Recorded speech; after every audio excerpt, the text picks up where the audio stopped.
Halo Sobat semua, jumpa lagi bersama saya di channel Teknisi Cungkring. Di video kali ini saya kedatangan narasumber pemilik channel YouTube Teknisi Cungkring. Monggo Mas memperkenalkan diri.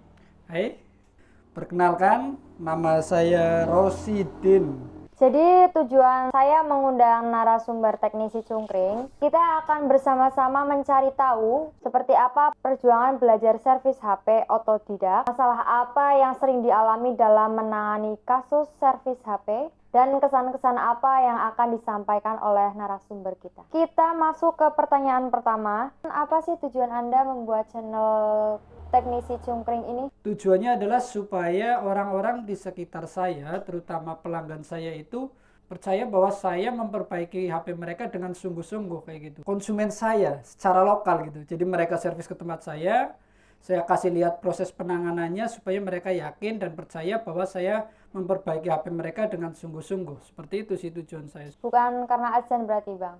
AdSense ya mungkin itu tujuan juga, tapi bukan fokus saya sebenarnya. Setelah channel YouTube itu berkembang, apakah tujuannya masih tetap seperti itu, Mas? Tujuannya jujur kalau sekarang udah berubah ya. Kalau dulu adalah meyakinkan masyarakat di sekitar saya atau konsumen saya secara lokal. Tujuan saat ini kalau boleh sombong, yang pertama adalah saya ingin sharing. Jadi saya ingin berbagi ilmu atau pengalaman yang saya miliki walaupun hanya sedikit ya. Supaya harapannya nanti yang melihat channel saya mereka bisa sama-sama belajar, mereka bisa memahami dunia servis HP. Jadi seperti itulah tujuan pemilik channel Teknisi Cungkring dalam membangun channel YouTube ini. Lanjut pertanyaan berikutnya, riwayat keluarga apakah ada yang menjadi teknisi? Sama sekali nggak ada. Oh, nggak ada. Lalu bagaimana dengan riwayat pendidikan Anda? Riwayat pendidikan saya itu saya jelaskan di awal bahwa tidak ada kaitannya dengan dunia servis HP ya. Jadi sekolah ya sekolah dasar biasa di pelosok desa, kemudian saya masuk SMP, masuk SMA jurusan IPA, kemudian saya kuliah mengambil jurusan pendidikan sekolah dasar. Jadi nggak ada riwayat pendidikan teknik atau servis HP sama sekali. Tunggu sebentar Mas, saya pernah mendengar Anda pernah menjadi seorang guru. Apa benar? Ya, jadi benar sekali. Oke, saya kembali ke riwayat pendidikan bahwa saya mengambil jurusan pendidikan guru sekolah dasar. Dan saya juga pernah mengajar walaupun hanya di SD itu dari tahun 2016 sampai tahun 2020 saya mengajar di sekolah dasar. Berarti benar ya Mas, dulu Anda menjadi seorang guru dan sekarang menjadi tukang servis HP. Ya, bisa disampaikan seperti itu. Dulu saya ngajar, sekarang saya mulai jadi tukang solder lah, nggak masalah. Bisa tolong diceritakan Mas, awal mulanya Anda yang dulunya menjadi seorang guru dan sekarang menjadi tukang servis HP. Oh iya, jadi ceritanya cukup sederhana ya. Kita tahu bahwa di Indonesia itu ada masa pandemi COVID-19. Kalau dari namanya itu kan dari tahun 2019 ya. Iya. Tapi mewabah di Indonesia atau rame di Indonesia itu kan dari tahun 2020 awal, sekitar bulan 3 saya ingat waktu itu ya, sekitar bulan 3. Sebelumnya keseharian saya adalah mengajar di sekolah.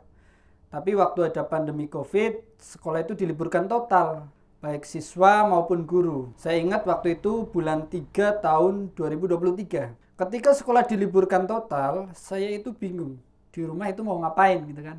Akhirnya saya mencari referensi-referensi, saya putuskan untuk belajar servis HP secara otodidak.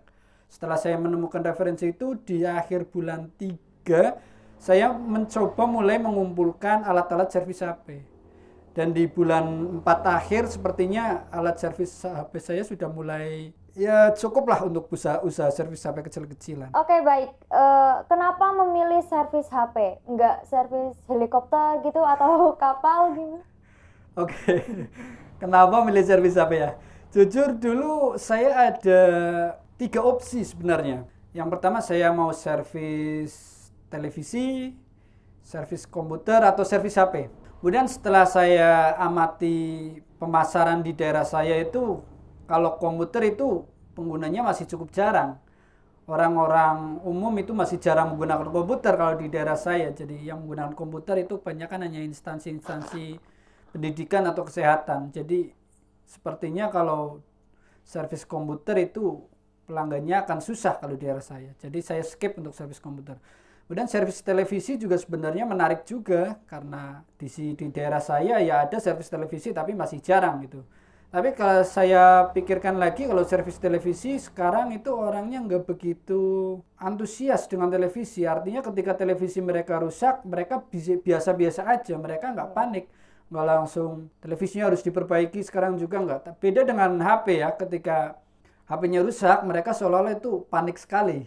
Yang katanya buat kerjaan lah, yang katanya buat ngerjain tugas lah, dan yang lain sebagainya macam-macam. Jadi ketika HP mereka rusak, mereka mau nggak mau harus servis HP secepatnya. Dan karena itulah saya rasa sangat potensi kalau kita membuka jasa servis HP. Jadi saya putuskan buka servis HP. Apakah selama Anda menjadi teknisi HP mengalami kesulitan atau masalah ketika belajar menjadi seorang teknisi HP? Wah, itu pasti. Jadi saya sampaikan menurut saya pribadi itu servis HP sesuatu yang sangat susah sebenarnya ya. Jadi dulu saya di bulan 3 belajar servis HP itu kan, saya mulai servis HP kan di rumah nih. Saya serius sekali dalam mempelajari ya. Setiap malam saya begadang, nonton YouTube, nyari referensi sambil saya praktekkan. Waktu itu saya servisnya masih di rumah. Sampai bulan Agustus saya buka servis di counter. Dari bulan 3 ke Agustus itulah masa-masa yang sangat kelam buat saya sebenarnya. Selain saya harus begadang setiap malam, bahkan sampai pagi, pikiran saya itu benar-benar terforsir. Jadi saya kalau belajar itu sungguh-sungguh, saya harus bisa kayak gitu kan. Sampai itu saya mengalami kejadian-kejadian aneh gitu. Jadi ini saya sedikit cerita ya bagi teman-teman, waktu saya belajar servis HP itu, pikiran saya itu kacau sebenarnya. Saya pernah mandi, itu kisah nyata ya, saya cerita nyata. Gosok gigi itu saya menggunakan sabun cuci muka. Saya pernah waktu itu nggak tahu pikirannya itu lagi ya namanya lagi fokus belajar, pikirannya itu kayak nggak berhenti otaknya mikir terus kan. Saya mandi gosok gigi kok kayak ada yang beda gitu. Saya sampai muntah-muntah, saya akhirnya sadar yang saya kasih bukan pasta gigi, ternyata facial foam, sabun cuci muka gitu. Kemudian kejadian-kejadian aneh lainnya adalah waktu itu saya sholat, saya sudah berdiri, saya takbir, Allahu Akbar, saya merenung. Kayak ada yang kurang, tapi apa gitu. Setelah saya pikir-pikir, saya lihat ke bawah, saya itu masih pakai celana pendek, belum pakai sarung. Itu kisah nyata waktu saya belajar servis HP. Jadi saya benar-benar pikirannya itu fokus dalam belajar servis HP kayak gitu kan. Jadi benar-benar pusing. Itu beneran, saya kisah nyata seperti itu. Jadi saya itu kalau boleh cerita, kalau diperhatikan itu dalam jangka waktu bulan 3 ya. Bulan 4 lah saya bilangnya. Bulan 4 ke bulan 5, 6, 7, 8. 4 bulan saya langsung berani buka servis HP. Tapi dalam 4 bulan ini, istilahnya otaknya sangat diforsir dalam belajar servis HP. Saya begadang tiap malam, saya belajar, saya praktekkan, kemudian servisan sudah mulai masuk karena saya punya 3 counter kan. Walaupun saya servis di rumah, tapi saya punya 3 counter, saya bayar 3 orang. Dan saya mulai otak-atik HP dan bulan 8 saya buka servis HP di counter. Di awal Anda mengatakan tidak sekolah servis ya Mas ya? Iya, benar sekali. Kenapa nggak memilih belajar servis HP aja Mas? Oh, yang maksudnya kursus kayak gitu? Iya, yang kursus gitu. Oh, sebenarnya sih saya pengen ya, saya tertarik khusus atau sekolah servis HP, tapi di daerah saya itu agak susah nyari kursus yang istilahnya memadai ya. Bukannya saya meremehkan, tapi saya pengen kalau kursus ya yang benar-benar tempat itu bagus kayak gitu kan. Dan di daerah saya pelosok ini susah. Jadi ya belum kesampaian juga, mungkin besok saya berangkat belajar servis HP juga saya tidak tahu itu. Intinya saya pengen sekolah servis HP supaya ilmu saya nggak ngawur terus gitu, karena sampai sekarang analisa saya masih suka ngawur. Bagaimana dengan sekarang? Apakah Anda merasa sudah bisa dalam dunia servis HP? Kalau merasa bisa sebenarnya belum, saya belum bisa, tapi kalau dipresentasikan dalam pengerjaan servis HP, insya Allah sudah di atas 50% kerusakan saya sudah bisa menanganinya sendiri. Kalau semisal diurutkan berdasarkan peringkat kemampuan teknisi di Indonesia, kira-kira Anda mendapat peringkat berapa, Mas? Di Indonesia ya? Ya. Sekitar peringkat 5. Maksudnya 5.000. Anda menjawab peringkat 5.000, tapi kok bisa Anda terlihat hebat di channel YouTube loh? Oh. itu kan sebenarnya settingan kita kan. Sebenarnya itu ya settingan lah, namanya konten kan kita harus terlihat profesional. Kembali ke tujuan channel YouTube saya yang pertama ya, bahwa saya buat channel adalah supaya saya terlihat meyakinkan dalam melakukan perbaikan HP. Di seolah-olah saya terlihat profesional kan. Walaupun sebenarnya ya masih banyak gagal, masih banyak kurang sana sini kayak gitu. Kalau bicara tentang peringkat teknisi, kemampuan teknisi di Indonesia itu saya benar-benar jauh ketinggalan gitu. Banyak teknisi-teknisi Indonesia yang hebat, yang expert, tapi mungkin mereka kurang diekspos. Jadi mereka hanya servis HP, fokus, atau bahkan offline. Sedangkan aslinya kemampuan mereka itu hebat, jauh di atas saya gitu. Anda menyesal nggak sih Mas, yang awalnya menjadi seorang guru, terus sekarang menjadi seorang teknisi HP? Kalau menyesal sih sebenarnya tidak ya.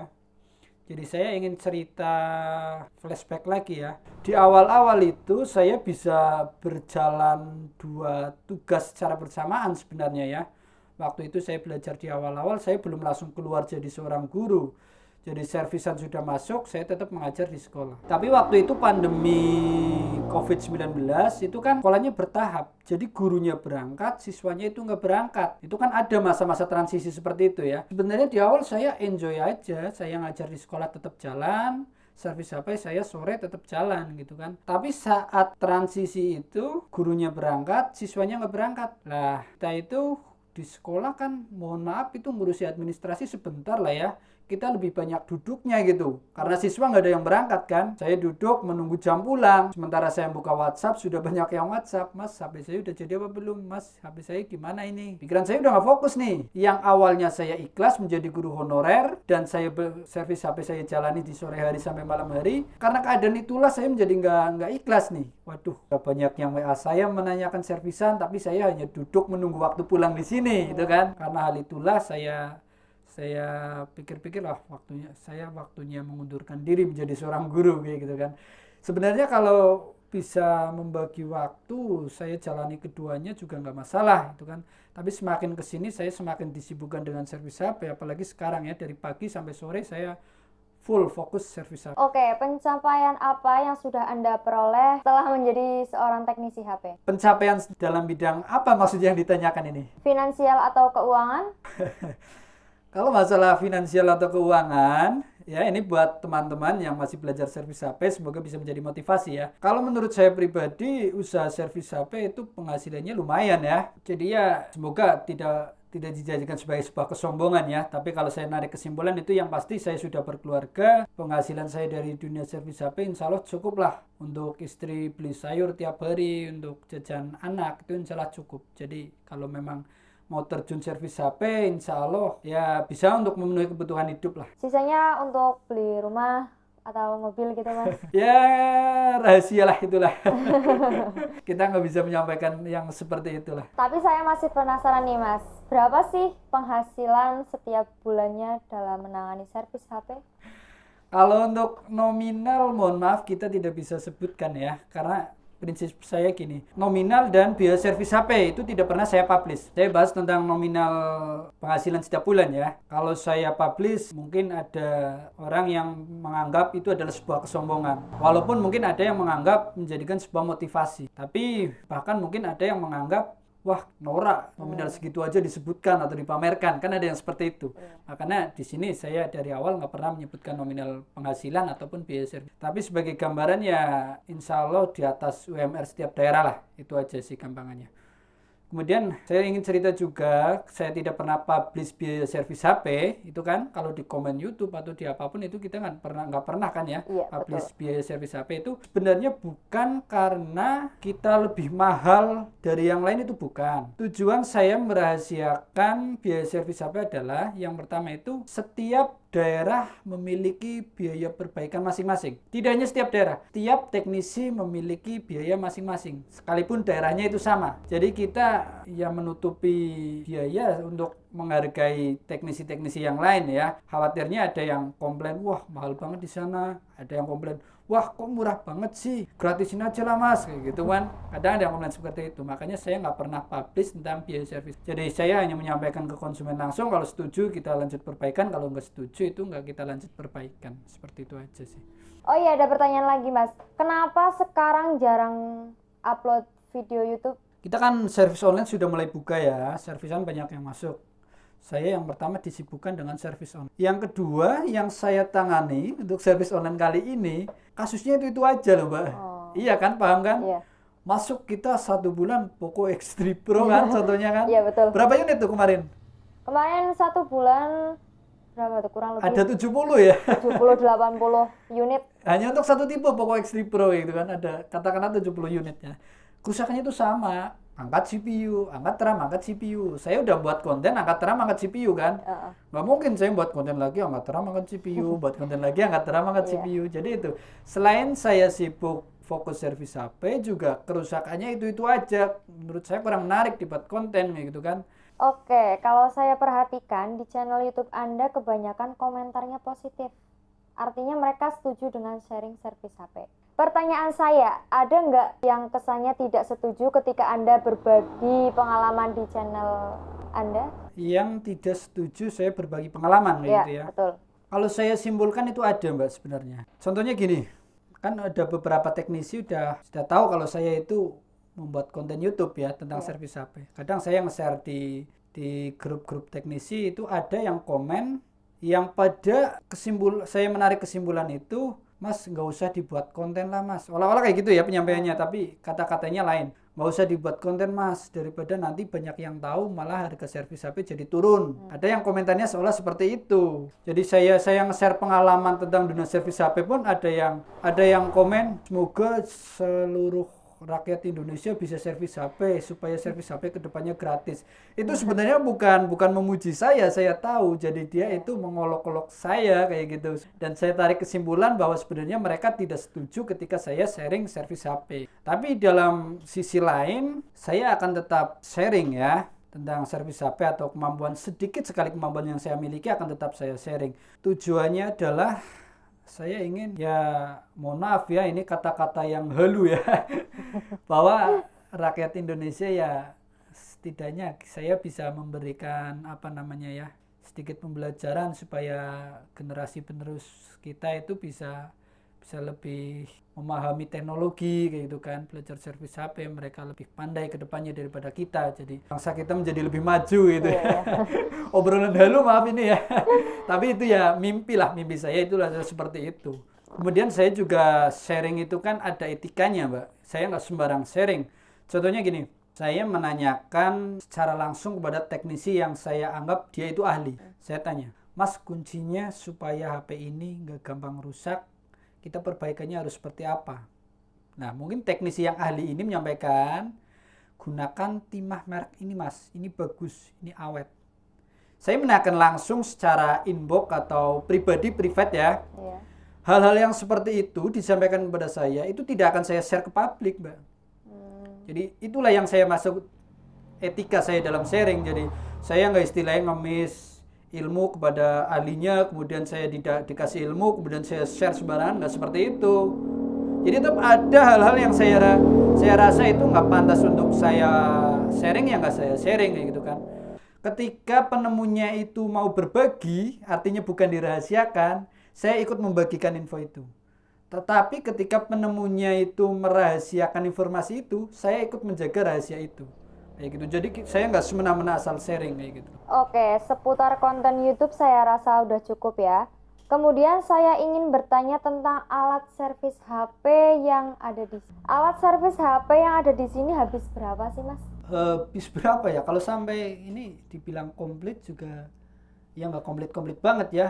Itu habis mungkin sekitar sama komputer sama box itu ya 30-an lebih sih. 30 ya Mas ya? Ya 30 lebih. Ada saran nggak untuk teknisi pemula, alat apa aja sih yang dibeli terlebih dahulu? Untuk pemula, oh iya jadi gini, jangan berburu-buru kita mengikuti teknisi yang sudah profesional. Untuk yang pemula ya, dalam hal membeli alat. Kecuali kalau budget kita itu banyak, kalau modal kita itu besar. Kalau modal yang pas-pasan, belilah alat yang memang kita butuhkan, kayak gitu aja. Kita butuh solder, kita beli solder. Kita butuh solder wick, kita beli solder wick. Jadi jangan melihat, oh itu teknisi cungkring punya bubble remover, saya nekat beli bubble remover. Sebenarnya mungkin mereka belum butuh mesin itu kayak gitu loh. Jadi ya sebutuhnya kita, jadi nggak usah nyontoh-nyontoh yang lain. Kita belajar servis HP, oh ternyata mata saya mulai susah nih, saya butuh mikroskop. Kita baru beli mikroskop. Seiring berjalannya waktu kita semakin tahu alat apa saja yang kita butuh. Kecuali kalau modal kita besar, langsung beli komplit silahkan gitu kan. Iya, iya. Selain saran tentang alat, saran apa aja sih untuk yang mungkin masih belajar servis HP di luaran sana? Saran untuk yang masih belajar servis HP ya. Yang pertama kita harus siap mental. Kita harus punya pemikiran bahwa servis HP itu susah. Itu menurut saya. Kenapa harus punya pemikiran seperti itu? Karena kalau kita menganggap servis HP itu gampang, begitu nemu kasus yang susah, kita akan stres. Iya. Tapi kalau mental kita udah siap, servis HP itu susah. Jadi ketika kita dapat kasus yang susah, kita mentalnya udah siap. Kita jadi nggak istilahnya langsung ngedown. Itu saran yang pertama. Saran yang kedua, kejujuran itu wajib. Dalam dunia servis HP itu wajib. Karena tekanan dalam dunia servis HP saya rasa itu sangat tinggi ya. Apalagi kalau tidak jujur. Jujur aja itu kita masih pusingnya menghadapi konsumen ya. Yang servisnya kerusakan A, kita perbaiki A, konsumen komplain, katanya B jadi ikut. Padahal kita udah berusaha jujur kan. Kita ganti konektor cas, katanya headsetnya jadi mati gitu kan. Itu kan sering seperti itu. Jadi saya cerita kemarin ya, Mustafa, hai. Dalam satu hari, enggak satu hari, setengah hari ya. Setengah hari saya nombok 3.100.000. Kenapa itu, Mas? Saya merusak HP konsumen. Awal masuk itu kameranya ngeblank. Saya perbaiki jadi mati total. Berarti awalnya hidup terus Jadi mati total. Ya udah saya ceritakan aja konsumen bahwa saya melakukan kesalahan, mesinnya kepanasan, kembung. Kalau boleh saya bayar sekian. Alhamdulillah konsumen bisa memahami itu. Dan 3.100.000 barangnya ngeletak. Nggak ada gunanya gitu kan. Saya preteli itu komponen kecil-kecil kayak kadang berguna. Kemudian kadang ganti LCD ya, Mustafa. Ganti sekali, dia nyentuh-nyentuh lagi, kita akhirnya ganti 2 kali. Kita harus jujur dan tanggung jawab gitu kan. Kalau mau belajar servis HP, kalau mau istilahnya lancar ya harus itu, jujur dan tanggung jawab. Kemudian saran yang lain, kalau kita memang nggak menguasai sungguh-sungguh, kita cari bantuan ke teknisi yang lebih bisa. Kalau memang tidak ada yang bisa diandalkan ya kita kembalikan ke konsumen. Jangan kita berbohong atau memberikan informasi yang salah ke konsumen. Mohon maaf, ini banyak teknisi-teknisi di luaran sana ya yang salah memberikan informasi pada konsumen gitu kan. Contohnya gini. Ya Redmi Note 10 Pro total dibawa ke counter A. Di sana nggak jadi. Counter A itu ditanya kenapa nggak jadi Mas? Rusak eMMC-nya, rusak IC powernya. Sebenarnya saya yakin teknisi itu tidak tahu kerusakannya di mana. Mereka menyerah ya, tapi mereka bilangnya oh ini rusak IC power atau rusak eMMC supaya mereka tidak terlihat bodoh, mohon maaf ya. Jadi mereka menutupi kekurangan mereka. Akhirnya dari counter A diambil HP-nya kan, dibawa counter B. Konsumennya lucu. Saya pernah mengalami kejadian ini. Mas, ada eMMC Redmi Note 10 Pro nggak? Datang-datang seperti itu. Saya ngalamun kan. Redmi Note 10 Pro udah nggak pakai eMMC. Lah ini rusak eMMC-nya kok Mas, sudah dicek di counter sana gitu kan. Dalam hati saya tertawa gitu kan. Oh ini berarti counter sana salah memberikan informasi. Dan kalau saya boleh kasih saran, jangan seperti itu. Jangan memberikan informasi yang salah pada. Jangan bilang, oh ini IC powernya yang rusak, kita nggak ada IC power. Bohong. IC power di online sekarang udah banyak, ya kan? Jadi kalau saya pribadi, kalau saya nggak bisa, saya sampaikan, ini sudah saya coba ganti IC power, tetap nggak bisa nyala. Jadi saya nggak tahu rusaknya di mana dan saya menyerah. Kalau mau dibawa ke tempat lain yang lebih bisa silahkan. Yang pasti saya rasa akan lebih bagus seperti itu daripada kita mengasih informasi yang salah pada konsumen. Banyak kan ada yang seperti itu kan. Jadi tujuannya supaya mereka itu tidak terlihat bodoh di depan konsumen. Tapi menurut saya kebohongan seperti itu salah. Jadi lebih baik jujur, kalau memang nggak bisa sampaikan aja nggak bisa. Kalau alatnya belum memadai sampaikan aja alatnya belum memadai. Seperti itu. Itu saran dari saya ya. Mohon maaf, mau dipakai silakan, mau enggak ya silakan. Oke, terakhir ini tentang servis online, bisa tolong dijelaskan mekanisme servis online di sini supaya yang baru nonton bisa paham. Servis online kita buka tapi kita filter gitu ya. Jadi mekanismenya kita promosi dari YouTube. Kalau yang mau servis online, silakan hubungi sosial media kita. Ada Messenger, ada Instagram. Nyarinya di mana? Di YouTube itu kan ada tentang channel. Diklik aja itu info dasar atau apa namanya lah. Itu kan ada link Facebook sama Messenger. Tinggal hubungi ke situ, nanti kita filter. Kalau memang kita rasa kita mampu perbaikan, kita forward ke WhatsApp. Nanti kita lanjutkan konfirmasi di WhatsApp. Nanti baru kita kasih alamatnya, baru bisa kita lakukan perbaikan. Seperti itu. Baik, cukup ya. Kalau ada tambahan pertanyaan, kalian bisa komen di kolom komentar. Nanti akan admin bantu konfirmasikan ke teknisi cungkring. Oh ya teman-teman, informasi juga sebelumnya, mohon maaf saya Ella menyampaikan bulan Juli ini saya terakhir bergabung menjadi tim teknisi cungkring. Ya, jadi kedepannya adminnya bukan saya lagi ya, akan ada gantinya lagi. Setuju nggak teman-teman? Ganti admin. Jadi saya mohon pamit apabila saya banyak salah dalam konten maupun dalam membalas chatting di WhatsApp, Instagram, Facebook maupun di komentar YouTube. Saya mohon maaf yang sebesar-besarnya. Sekian, semoga video ini bermanfaat. Kita jumpa lagi di video berikutnya. Salam saudara panas, mantap. Mantap. Bye-bye. Bye.